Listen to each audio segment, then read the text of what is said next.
আসসালামু আলাইকুম। Hello everyone, কেমন আছো সবাই? আলহামদুলিল্লাহ, আমিও ভালো আছি। আজকে একটি নতুন রেসিপি নিয়ে হাজির হলাম। সেটা হচ্ছে কাচকি মাছ ভুনা। প্রথমে একটি হাঁড়িতে আমি মাছগুলো নিয়ে নেব। আমি আগে থেকে মাছগুলো ভালোভাবে পরিষ্কার করে ধুয়ে নিয়ে পানি ঝরিয়ে নিয়েছি। এখন আমি দিয়ে দিব পেঁয়াজ বাটা, রসুন বাটা এবং 1 চামচ পরিমাণ লবণ। তারপর দিয়ে দিব ধনিয়ার গুঁড়া, জিরার গুঁড়া, হলুদ গুঁড়া, তারপর দিয়ে দিব মরিচ গুঁড়া। মরিচের পরিমাণটা আমি একটু বেশিই দেব। তারপর দিয়ে দেব রাঁধুনি, তারপর দিয়ে দিব কাঁচামরিচ। সবগুলো উপকরণ দেওয়ার পর এখন আমি রান্নার কাঁচা তেলটা ইউজ করব।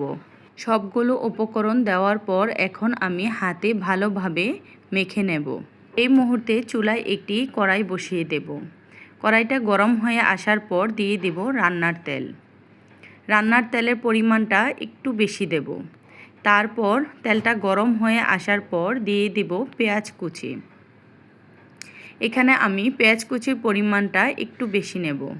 এই মাছটা খেতে ভীষণ মজার, তাও যদি হয় টমেটো দিয়ে রান্না, তাহলে তো কথাই নেই। এই পর্যায়ে আমি সামান্য লবণ অ্যাড করে দেব। তারপর দিয়ে দেব টমেটো কুচি।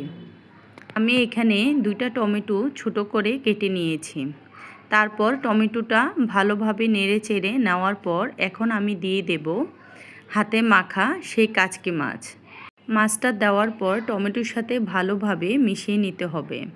যেহেতু খুব ছোট একটা মাছ, তাই আলতোভাবে মিশিয়ে নিতে হবে।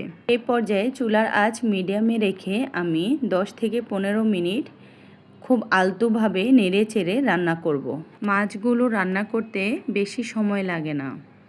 এই মুহূর্তে আমি এখানে কোনো পানি অ্যাড করব না, কারণ টমেটো থেকে যে পানিটা বের হয়ে আসছে সেটা দিয়ে আমি আরও কিছুক্ষণ রান্না করে নেব।